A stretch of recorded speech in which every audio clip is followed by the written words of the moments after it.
mahasiswa dapat mengerti dan menguasai konsep teori pariwisata. Pada bab 1 pasal 1 ayat 3 Undang-Undang Nomor 10 Tahun 2009 tentang kepariwisata mendefinisikan pariwisata adalah berbagai macam kegiatan wisata dan didukung berbagai fasilitas serta layanan yang disediakan oleh masyarakat, pengusaha, pemerintah, dan pemerintah daerah. Selanjutnya, pariwisata sendiri berasal dari bahasa Sanskerta, yaitu pari berarti banyak, penuh atau berputar-putar, dan wisata berarti perjalanan atau dalam bahasa Inggris disebut travel. Oleh karena itu, pariwisata diartikan sebagai perjalanan dari suatu tempat ke tempat lain.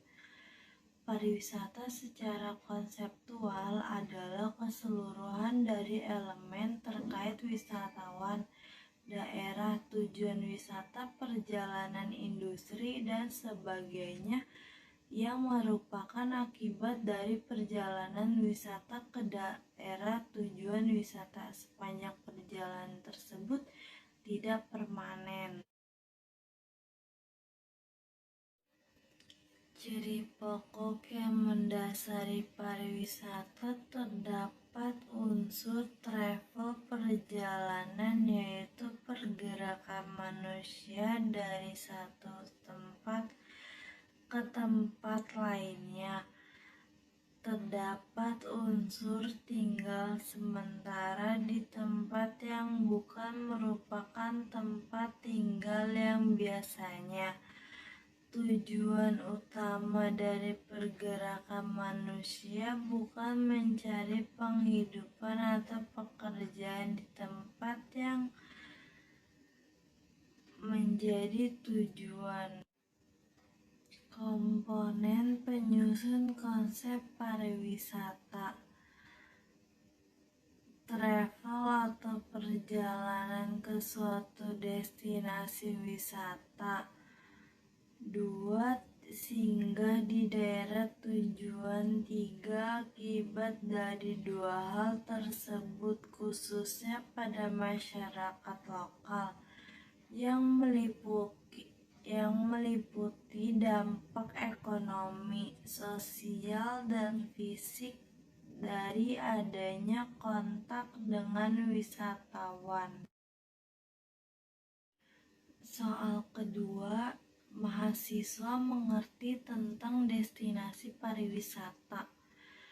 Destinasi pariwisata menurut Undang-Undang Nomor 10 Tahun 2009 adalah kawasan geografis yang berada dalam satu atau lebih wilayah administratif yang di dalamnya terdapat daya tarik wisata, fasilitas umum, fasilitas pariwisata, aksesibilitas, serta masyarakat yang saling terkait dan melengkapi terwujudnya kepariwisatawan. Destinasi pariwisata adalah suatu entitas pada suatu wilayah geografis tertentu yang di dalamnya terdapat komponen produk pariwisata dan layanan, serta unsur pendukung lainnya seperti pelaku industri pariwisata, masyarakat, dan institusi pengembangan yang membantu suatu sistem yang sinergis dalam menciptakan motivasi kunjungan dan totalitas pengalaman kunjungan bagi para wisatawan. Destination Management Organization didefinisikan sebagai tata kelola destinasi pariwisata yang terstruktur dan sinergis, mencakup fungsi koordinasi, perencanaan, implementasi, dan pengendalian organisasi destinasi secara inovatif dan sistematik melalui pemanfaatan jejaring informasi dan teknologi yang terpimpin secara terpadu dengan peran serta masyarakat, pelaku atau asosiasi industri, akademis, dan pemerintah yang memiliki tujuan, proses, dan kepentingan bersama dalam rangka peningkatan kualitas pengelolaan, volume kunjungan wisata, lama tinggal, dan besaran pengeluaran wisatawan, serta manfaat bagi masyarakat lokal. Soal ketiga yaitu mahasiswa mengerti dan memahami perundangan tentang kepariwisataan sebagai landasan dan payung hukum dalam proses perencanaan dan pengembangan.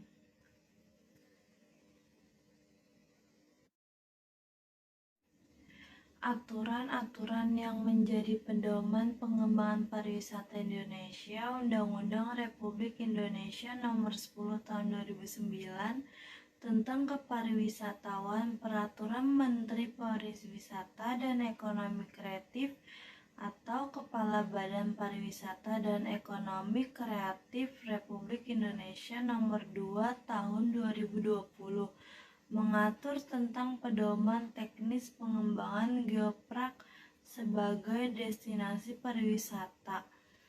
Peraturan Menteri Pariwisata dan Ekonomi Kreatif Republik Indonesia Nomor 3 Tahun 2020 mengatur tentang pendelegasian kewenangan perizinan berusaha sektor pariwisata kepada Kepala Badan Koordinasi Penanaman Modal.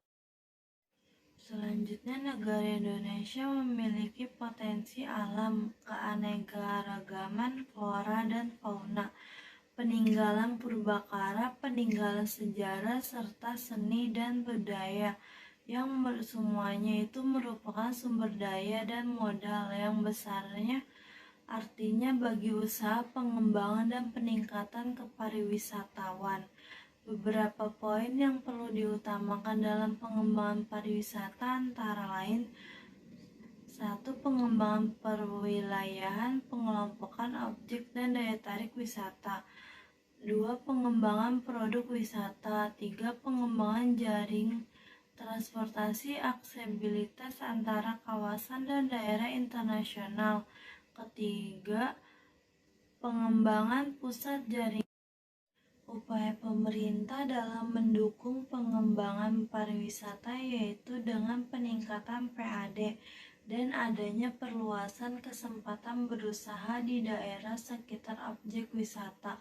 Dengan berkembangnya usaha ekonomi kepariwisataan tersebut, maka akan dengan sendirinya membuka peluang kesempatan kerja di sektor tersebut yang pada akhirnya dapat memberikan peningkatan pendapatan masyarakat itu sendiri.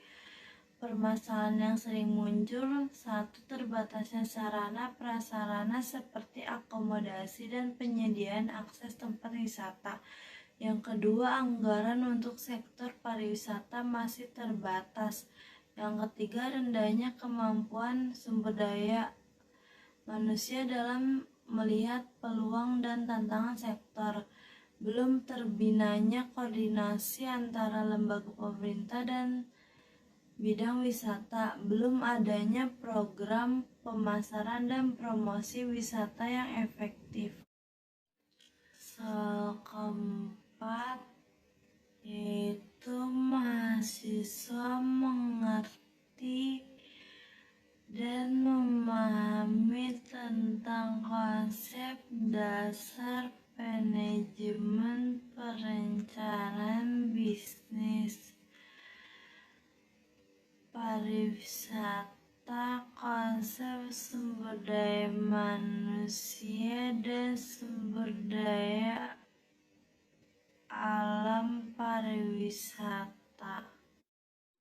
Manajemen adalah suatu rangkaian kegiatan seperti perencanaan, perorganisasian, pergerakan, dan pengendalian atau pengawasan yang dilakukan untuk menentukan dan mencapai tujuan yang telah ditetapkan melalui pemanfaatan sumber daya manusia dan sumber daya lainnya. Dalam perencanaan bisnis, memiliki peran penting untuk pengembangannya. Manusia sebagai unsur terpenting dalam bisnis mendukung dalam pembuatan ide-ide inovatif dalam pencapaian tujuan bisnis. Sumber daya manusia pariwisata sendiri meliputi wisatawan dan sebagai pekerja. Sumber daya manusia Indonesia harus mumpuni sehingga mampu melestarikan dan mengelola objek pariwisata dengan baik.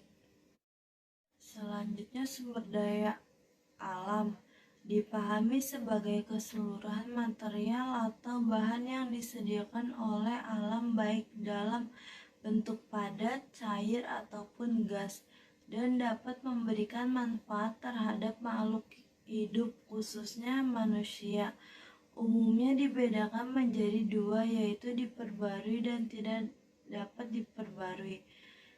Yang tidak dapat diperbarui seperti minyak, bumi, gas alam, mineral, dan logam. Sumber daya alam pariwisata seperti objek wisata meliputi pegunungan, hutan, cagar alam, suaka margasatwa, danau, pantai, dan kawasan laut. Sumber daya alam pariwisata itu harus dijaga dan dilestarikan karena memiliki potensi yang besar dalam peningkatan devisa negara. Pemerintah bahkan membuat kebijakan otonomi daerah dengan tujuan masyarakat dapat memanfaatkan modal secara optimal, salah satunya dalam sektor wisata. Setelah selesai presentasi